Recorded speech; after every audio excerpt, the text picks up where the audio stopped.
नमस्कार, मैं अंजना और आप देख रहे हैं राज न्यूज सवेरा। सबसे तेज सबसे पहले आइए बढ़ते हैं आज की बड़ी खबर की ओर।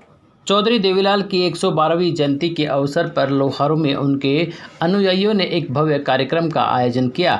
इस मौके पर 112 किलो लड्डुओं का केक काटकर ताऊ की जयंती मनाई। वहीं कार्यक्रम के आयोजक व पूर्व जिला प्रधान विजय सिंह गोठड़ा ने घोषणा करते हुए कहा कि चौधरी देवीलाल की नीतियों व विचारों को नई पीढ़ी तक पहुंचाने के लिए सर्वसम्मति से जगत ताऊ देवीलाल विचार मंच का गठन किया है। वहीं गोठड़ा ने कहा कि मंच अब जिले में चौधरी देवीलाल के नाम से बने सभी सरकारी और गैर सरकारी स्मारकों को गोद लेकर उनके रखरखाव का जिम्मा संभालेगा। इसी कड़ी में आज लोहारू में देवीलाल चौक का नामांकन पट भी अनावरण किया गया।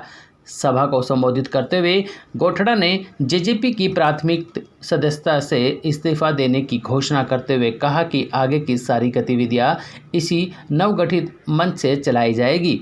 उन्होंने कहा कि ताऊ देवीलाल के पारिवारिक मतभेदों और अनुयायियों की उदासीनता के चलते नई पीढ़ी उनके संघर्ष और योगदान से अनभिज्ञ रह रही है, जो चिंता का विषय है। उन्होंने समर्थकों से आह्वान किया कि वे अगली पीढ़ी को चौधरी देवीलाल के विचारों, संघर्ष और किसान हितैषी नीतियों से अवगत कराएंगे।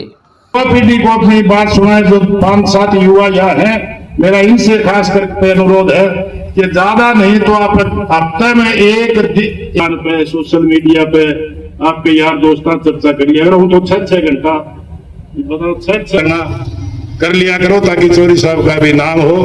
आपने मेरी बात सुनी, छोटे से बुलावे पाए और जो विचार था किया और आगे भी जो गतिविधि चलाएंगे उन गतिविधियों के लिए भी आपने हमारी टीम को मेरे को आश्वस्त किया कि आपका साथ का 112वां जन्मदिन है और इलाके के सभी चौधरी देवीलाल के अनुयायी में एक तरह होकर उनका जन्मदिन आज बहुत बड़ी धूमधाम से मनाया है और सभी ने संकल्प लिया है कि चौधरी देवीलाल जी के नीतियों पे, विचारों पे चल करके और अगली नई पीढ़ी को भी उनकी नीति और विचारों के बारे में अवगत कराएंगे और उनके दिखाए हुए मार्ग पर जिसकी प्रकार की बाधा समाज में है, कोई बेकायदगी है तो उनके खिलाफ संघर्ष करेंगे। आज सभी ने एकजुट होकर के इस बात का यहाँ संकल्प भी है। घोटाला पार्टी से आप काफी वर्षों से जुड़े हैं और आज जो अजय जी के साथ में रहकर तो पार्टी छोड़ने की बात सुनने में आई, वो बात क्या है? नहीं, मेरी पार्टी शुरू से ही चौधरी देवीलाल पार्टी रही है। आज भी चौधरी देवीलाल पार्टी है और कल भी चौधरी देवीलाल पार्टी रहेगी। उनके नाम से जितने भी कोई भी संगठन बने उनमें मैंने काम किया है और बूथ सतर से लेके प्रदेश सतर तक की जिम्मेवारी मैंने निभाई है। और अब क्योंकि इसी तरह का वातावरण बन गया कि 2 घटनाएं हुई कि ये महसूस किया गया कि आजकल युवा वर्ग को चौधरी देवीलाल और नीतियों से वाकिफ नहीं है, तो गैर राजनीतिक मंच बना करके उन सबको इस मंच पे लामबंद करके और चौधरी देवीलालों के विचार अनुसार, उनकी नीतियों के अनुसार युवाओं को ढाला जाए और युवाओं को भी जागरूक किया जाए ताकि उनकी नीतियों पे चल करके समाज में परिवर्तन आ सके। आज पूरे हरियाणा प्रदेश भर में जो जन्मदिन मनाया गया है तो हम क्षेत्रवासी इस बारे में क्या करते हैं? नहीं, चौधरी साहब एक बड़ी शख्सियत थी, उनका जन्मदिन बहुत लोगों ने अपने अपने ढंग से मनाया है और मनाना भी चाहिए और बहुत लोग उनके जन्मदिन पे बधाई भी देते हैं। कई लोग पार्टी बंधन की वजह से बोल नहीं पाते। चौधरी देवीलाल के अनुयायी तो हर पार्टी में, लेकिन चाहे आप उसको अनुशासन कह लो या फिर हर हाईकमान अपने ही नारे लगवाती है, दूसरे के लगाने नहीं देती, तो इस वजह से कई लोग नहीं बोल पाते। नहीं तो चौधरी देवीलाल के अनुयायी तो प्रदेश देश भर में है और सभी पार्टियों। अभी आपने बताया पहले कि कुछ दिन से घटनाएं ऐसी हो रही है जिसके लिए कोई बोल नहीं पा रहा, तो इसके लिए क्या कदम उठाएंगे आप? उसके लिए हमने बताया ना, आज हमने सबने सहमति से एक मंच बनाया। इस मंच के माध्यम से हम पूरे अभी तो भिवानी जिले को हमने अडॉप्ट किया है, गतिविधियां चलाएंगे। जिस भी प्रकार की कोई भी बात समाज में आएगी और आगे मंच के प्रबुद्ध लोगों से विचार करके इसको हम दिन रात सुचारू रूप से चलाएंगे। और जैसा कि आज कहा गया है, भिवानी जिले में 10 के करीब चौधरी देवीलाल जी के सरकारी और गैर सरकारी स्मारक है, तो आज चौधरी देवीलाल विचार मंच ने उनको अडॉप्ट किया है। जैसे आपके साथ में चौधरी देवीलाल चौक है, आज उसके ऊपर उनके नाम का बोर्ड लगा के और उसका आज अनावरण किया गया है। का काम किया। चौधरी देवीलाल जी कहा करते थे कि जात बड़ी नहीं होती, जमात बड़ी होती है। और साथियों, ये उदाहरण हमने चौधरी देवीलाल जी के समय में भी देखा।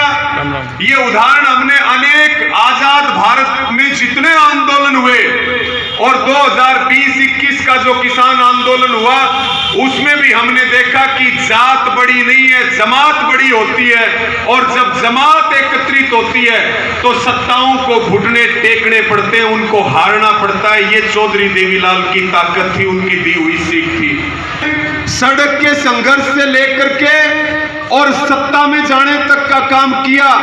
वो कहा करते थे कि लोक राज लोक लाज से चलता है। चाहे वो प्रदेश के मुख्यमंत्री रहे हो और चाहे वो देश के उप प्रधानमंत्री रहे हो, उन्होंने कभी भी लोक लाज नहीं छोड़ी। सीख कुछ उनके पदचिन्हों पे चलने का अगर हम संकल्प ले लेंगे तो मैं ये मानता हूं यही हमारी उनको सच्ची श्रद्धांजलि होगी। ऐसे महापुरुष बहुत बिरले इस धरती पर आते हैं जो किसान की बात करते हैं, मजदूर की बात करते हैं, नौजवान की बात करते हैं। अनेकों ऐसे काम किए। अभी बुढ़ापा पेंशन का जिक्र चल रहा था, उन्होंने बुढ़ापा पेंशन शुरू की, बुजुर्गों को बुढ़ापे की लाठी देने का काम किया, उनको सहारा देने का काम किया, उनको सम्मान देने का काम किया, उनको स्वाभिमान के साथ जीने का अधिकार देने का काम किया। बहुत सारे ऐसे काम हैं जो किसानों के लिए हैं, बुजुर्गों के लिए हैं, नौजवानों के लिए हैं। लेकिन समय का अभाव है, मैं उन बातों पे ज्यादा प्रकाश ना डाल करके अनेक वक्ताओं ने चौधरी देवीलाल के पूरे जीवन के ऊपर प्रकाश डालने का काम किया।